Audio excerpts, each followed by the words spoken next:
Halo teman-teman semua, salam, bertemu kembali bersama saya Ahmad Mikhail Zaini, Samuel Sekuritas Indonesia. Seperti minggu-minggu sebelumnya, seperti biasa saya akan memulai eh, eh, topik terkini terkait dengan perkembangan pasar modal Indonesia yang kemungkinan dipengaruhi oleh beberapa katalis ekonomi yang kemungkinan akan mempengaruhi pasar saham maupun pasar obligasi Indonesia. Jadi pada kesempatan kali ini saya mau mengangkat isu topik untuk minggu ini kemungkinan yang akan mempengaruhi kinerja pasar saham di minggu pertama bulan September sampai dengan minggu kedua bulan September 2020. Ada tema besar di minggu ini yang saya perkirakan akan berpengaruh signifikan terhadap pasar saham Indonesia maupun pasar obligasi Indonesia, yaitu adalah perubahan kebijakan moneter The Fed yang kemungkinan akan berpengaruh terhadap volatilitas pasar saham maupun pasar obligasi Indonesia seminggu maupun sampai dengan 2 minggu ke depan. Seperti biasa, sebelum kita mulai membahas diskusi terkait dengan perubahan pola kebijakan moneter The Fed terhadap pasar saham Indonesia maupun pasar obligasi, kita perhatikan dulu seperti biasa perkembangan terkini terkait dengan kasus COVID-19 di Indonesia sampai dengan minggu pertama September 2020. Jadi kalau kita lihat memang agak sedikit mengkhawatirkan di mana kasus COVID-19 di Indonesia cenderung mengalami kenaikan. Kalau kita lihat dari 2.500 kasus per hari, rata-rata sekarang sekitar 3.000 kasus per hari sampai dengan minggu terakhir bulan Agustus. Nah, kalau kita lihat sendiri di kasus di Amerika, kasusnya sudah cenderung mengalami penurunan, itu rata-rata ada di kisaran 25.000 kasus per hari sampai dengan 30.000 kasus per hari, mengalami tren penurunan untuk kasus hariannya. Sedangkan untuk Indonesia masih mengalami kenaikan. Nah, ini kemungkinan akan memberikan bobot negatif atau katalis negatif terhadap kinerja pasar saham Indonesia untuk minggu pertama bulan September terkait dengan isu COVID-19 di Indonesia. Namun seperti kita ketahui, isu negatif ini kemungkinan akan berdampak semakin kecil terhadap perkembangan pasar saham Indonesia seperti apa yang terjadi di bulan Agustus, di mana kenaikan kasus COVID-19 tidak begitu negatif direspon oleh pelaku pasar. Nah, kalau kita lihat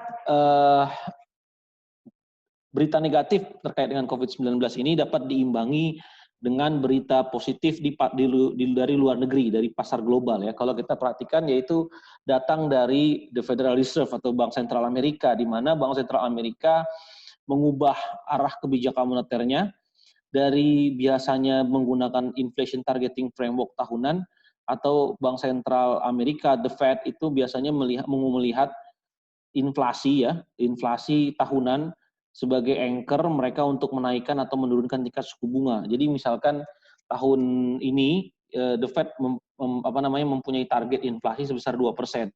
Jadi kalau misalkan inflasinya sudah mendekati angka 2%, maka kemungkinan The Fed akan menaikkan suku bunga agar menjaga inflasi tidak overshoot. Nah, kalau misalkan inflasinya mengalami pelemahan seperti yang terjadi tahun 2020 ini, The Fed kemungkinan akan menurunkan tingkat suku bunga.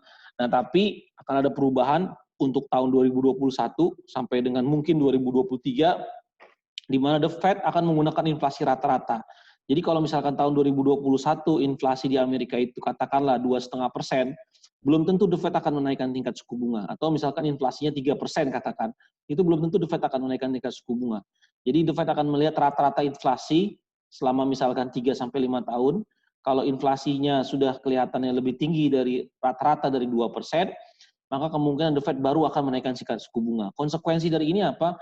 Konsekuensinya adalah tingkat suku bunga Amerika itu akan diprediksi akan sangat-sangat rendah atau mendekati 0% dalam jangka waktu yang cukup lama, mungkin sampai 2023. Kenapa The Fed melakukan ini? The Fed melakukan ini agar ekonomi Amerika cepat recovery. Jadi kalau misalkan ekonomi Amerika baru sedikit mengalami recovery pasca resesi 2020 ini, terus tiba-tiba suku bunga dinaikkan, maka takutnya proses recovery yang sedang berlanjut itu malah berbalik menjadi pelemahan ekonomi karena The Fed menaikkan tingkat suku bunga. Nah, The Fed tidak mau ini terjadi sehingga dia akan menjaga supaya tingkat suku bunganya tetap berada di kisaran 0% untuk mensupport pertumbuhan ekonomi. Nah, kita lihat sendiri dengan ini, maka kalau tingkat suku bunga rendah, otomatis pasar saham menjadi sangat atraktif. Pasar obligasi pun menjadi sangat atraktif, baik itu di Indonesia maupun di beberapa negara emerging market di dunia ya, kalau kita perhatikan. Nah, itu dari sisi kebijakan moneter Fed. Dari sisi lain kita bisa melihat bahwa para pelaku pasar itu menanti data inflasi Agustus Indonesia yang sudah dirilis hari ini.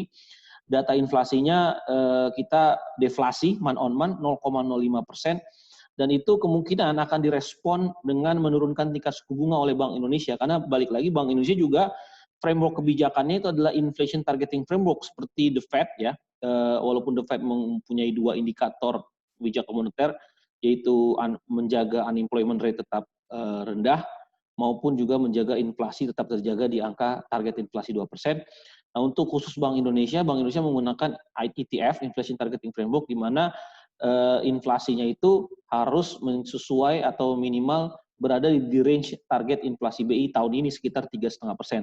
Nah, dengan inflasi yang deflasi ya, yang 0,05% di bulan Agustus, maka kemungkinan besar BI akan menurunkan tingkat suku bunga. Kenapa?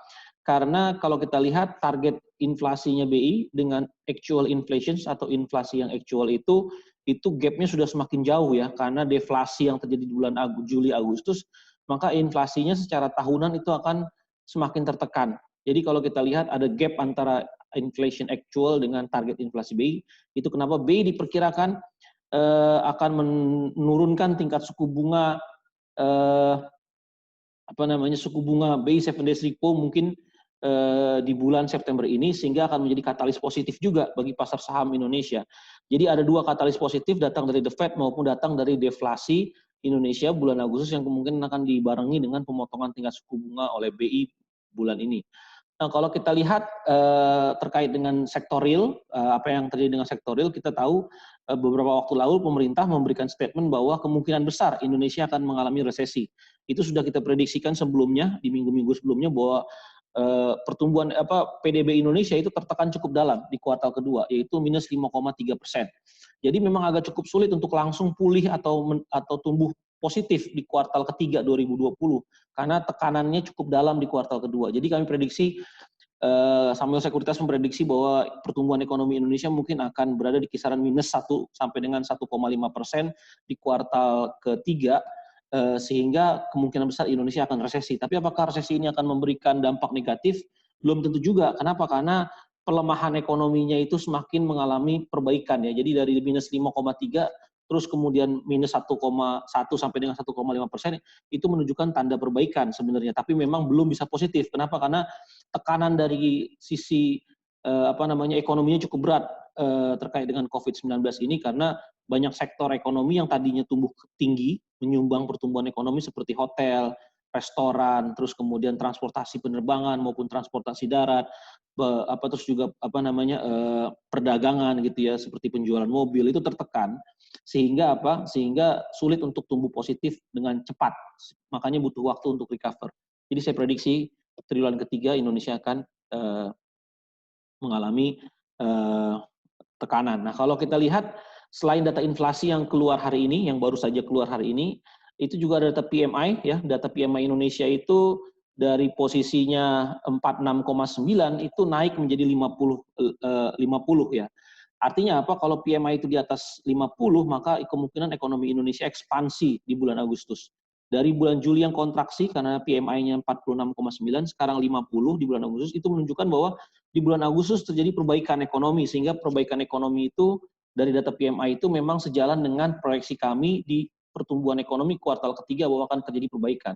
Jadi leading indicator buat melihat bahwa ekonomi akan mengalami perbaikan atau tidak bisa dilihat dari data PMI Indonesia, di mana PMI Indonesia bulan Agustus mengalami kenaikan ya dari 46 ke 50, itu menunjukkan bahwa terjadi perbaikan ekonomi sehingga pertumbuhan ekonomi Indonesia di kuartal ketiga dapat membaik.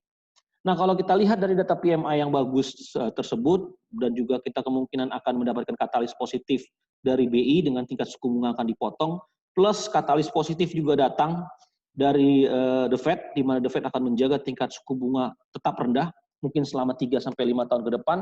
Ketiga faktor tadi, dari The Fed, dari inflasi, kemungkinan dan juga dari PMI, itu kemungkinan besar tiga katalis positif ini kemungkinan yang akan mendorong indeks harga saham gabungan kita itu akan mengalami rebound, karena hari Senin kemarin itu sempat koreksi 2%, kemungkinan sampai dengan Jumat akan mengalami rebound di level mungkin 5.300. Kenapa? Karena 3 katalis positif itu kemungkinan akan mulai di price in oleh para pelaku pasar, dan juga kemungkinan dengan deflasi yield obligasinya pun akan turun sehingga obligasi akan kemungkinan kembali meningkat, sehingga kalau yield obligasinya turun, kemungkinan juga saham menjadi alternatif investasi yang cukup menarik ya. Walaupun memang di hari Senin kemarin investor memang cenderung pindah ke pasar obligasi ya, tapi kemungkinan sampai dengan akhir minggu ini pasar saham dapat kembali rebound karena data deflasi di bulan Agustus, kemungkinan juga BI akan potong suku bunga, sehingga kemungkinan pasar akan mulai melakukan kalkulasi ulang bahwa indeks harga saham gabungan kita di posisi 5.200 mungkin cukup murah, sehingga akan menjadi alternatif investasi selain obligasi, sehingga kemungkinan akan mengalami rebound indeks harga saham gabungan kita di posisi 5.300. Mungkin itu saja yang bisa saya sampaikan. Terima kasih. Semoga bermanfaat. Salam.